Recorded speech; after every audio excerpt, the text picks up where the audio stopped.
بسم اللہ الرحمن الرحیم. جی ناظرین، السلام علیکم ورحمۃ اللہ وبرکاتہ. امید ہے کہ آپ خیریت سے ہوں گے. ورلڈ وائز نیوز سے میں حاضر ہوں آپ کی خدمت میں بابر سی چاپا. امید ہے کہ آپ ویڈیو جو ہے وہ اس کو اینڈ تک دیکھیں. 2 4 5 منٹ یا 10 منٹ کی ویڈیو میں آپ سمجھ نہیں سکیں گا کہ کیا ہو رہا ہے، کیا کہہ رہے ہیں. تو اگر لمبی ہو جائے تو معذرت خواہ ہوں. تو آپ کے ہی لیے جو ہے وہ میں یہ چیز جو ہے وہ ویڈیو بناتے ہیں.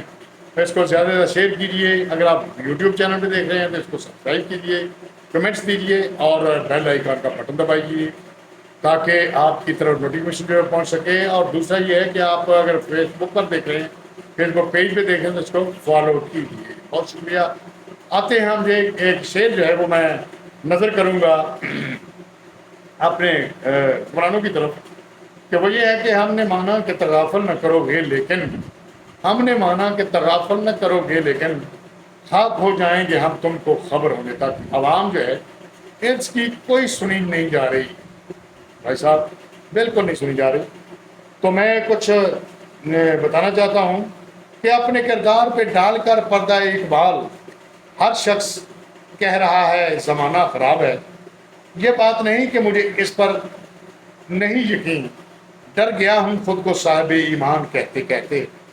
اللہ تعالیٰ تبارک و تعالیٰ کے پیارے حبیب صلی اللہ علیہ وآلہ وسلم نے فرمایا، لوگوں دکھی انسانیت کی مدد کرو، عوام الناس کے لیے آسانیاں پیدا کرو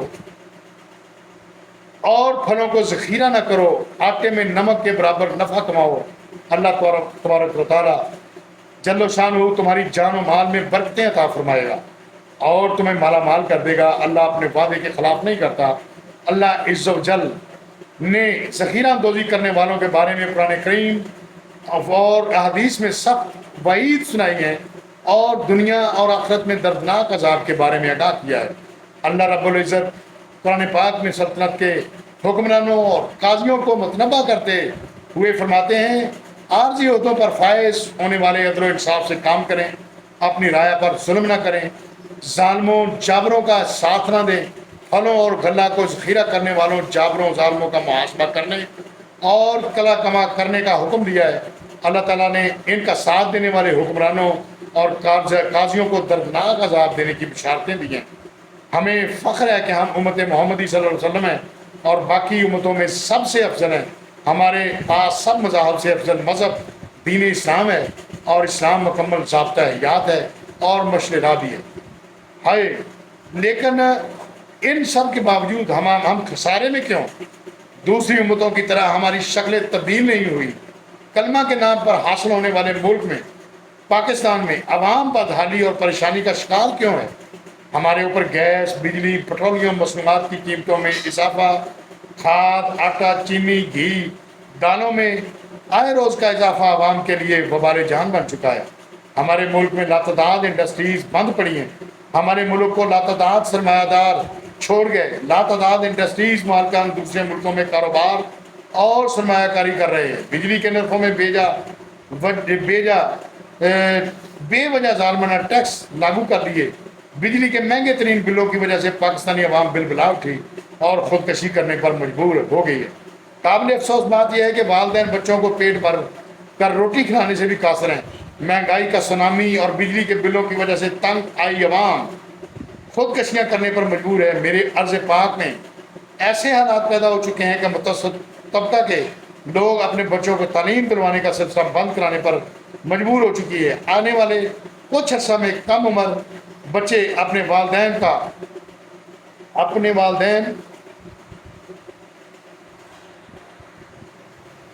والدین کا سہارا بننے کے لیے یا والدین اپنے گھروں کا گزر اوقات جو ہے وہ چلانے کے لیے اپنے معصوم اور کم عمر بچوں کو جن کی عمر تعلیم حاصل کرنے کی ہو گئی ہے، ہوٹلوں، دکانوں اور بڑی بڑی شاپس پر جو ہے وہ چھابڑی فروش پر کام کرتے دکھائی دیں گے. لیکن ملک خداداد میں قوم کی اس بدحالی کی ذمہ داری کو کوئی قبول کرنے کے لیے تیار نہیں. اب میں اپنے زیر بحث مضمون موضوع کا آغاز کرتے ہوئے ابتدا میں ہی انتہائی افسوس سے کہنا چاہوں گا کہ ملک خداداد کے نگران وزیر اعظم انوار الحق کاکڑ صاحب کہ اس بیان نے دل کو چھلی کر دیا کہ اگر قوم ملک چھوڑ کر دوسرے ملک نوکری کاروبار کرنے جا رہی ہے تو ہمیں اس سے کوئی فرق نہیں پڑتا. پاکستانی اگر دوسرے ملک میں کام کریں گے تو فائدہ ملک کی معیشت کو فائدہ ہوگا.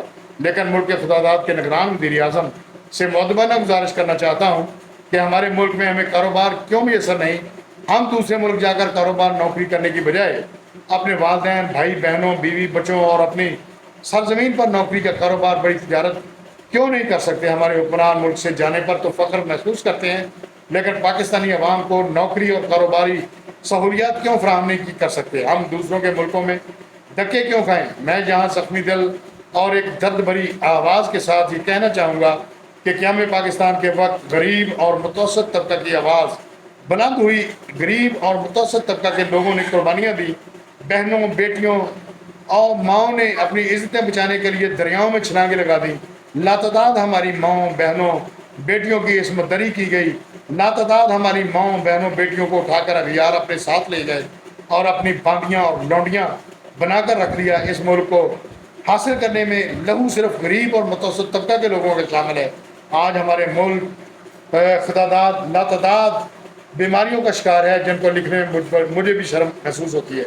ہماری خوش نصیبی ہے اور اللہ تبارک تعالیٰ کی طرف سے ہمارا ملک ہمیں تحفہ ہے جو قدرتی وسائل سے مالا مال ہے. لیکن اندرونی اور بیرونی سازشی قوتیں جو ہیں قوتوں کا نہ پورا ہونے والا خواب آج تک ادھورا ہے جس کی وجہ سے میرے عرض پاک کو بین الاقوامی سطح پر اور ملکی سطح پر بدنام کرنے والی سازشی قوتیں اپنی کوششوں میں لگی ہوئی ہیں. میرے ملک کے حکمرانوں کو خوف خدا اور یوم آخرت پر یقین رکھتے ہوئے امت محمدیہ صلی اللہ علیہ وسلم اور پاکستانی قوم کے بارے میں سوچنا چاہیے. حکمرانوں کے سوچنے کا انداز اس طرح ہونا چاہیے جس طرح وہ اپنے خاندان اور اولاد کے بارے میں سوچتے ہیں. میرے ملک پاکستان میں آئے روز اشیاء ضروریہ مہنگی کر دی جاتی ہیں جس کی بڑی وجہ میرے شہر اور ملک کے ذخیرہ اندوز ہیں جو مافیا کا روپ دھار چکے ہیں. دولت یا یہ کہوں ڈالر کے پجاری ان ذخیرہ اندوزوں کی وجہ سے پاکستان میں مہنگائی کی سونامی برپا کرتے ہیں اور ذخیرہ اندوزوں کو پاکستانی خوشحالی سے کوئی لینا دینا نہیں. ملک پاکستان کی غریب عوام کا کوئی احساس نہیں ہے. قابل ذکر بات یہ ہے کہ مہنگائی کے خلاف ہونے والے احتجاج میں شامل عوام کے سرپرست بھی یہ ہی ذخیرہ اندوز ہوتے ہیں. المیہ یہ ہے کہ غریب غربا مساکین بے ماؤں کی امداد بھی یہی کرتے ہیں نظر آتے ہیں. ملک میں اگر کوئی ناگہانی صورتحال پیدا ہو جائے تو یہی ذخیرہ اندوز اپنا بھرپور کردار ادا کرتے نظر آتے ہیں. سرکاری اداروں میں کھلی کچہری سمیت ہمہ قسم کی تقاریب کے اخراجات ہی یہی لوگ جو ہے وہ کرتے نظر آتے ہیں. حتیٰ کہ وائٹ کالر طبقہ کا امداد بھی یہی لوگ کرتے ہیں جس کی وجہ سے پورے ملک میں ذخیرہ اندوز مافیا نے اپنی جڑیں مضبوط کر رکھی ہیں.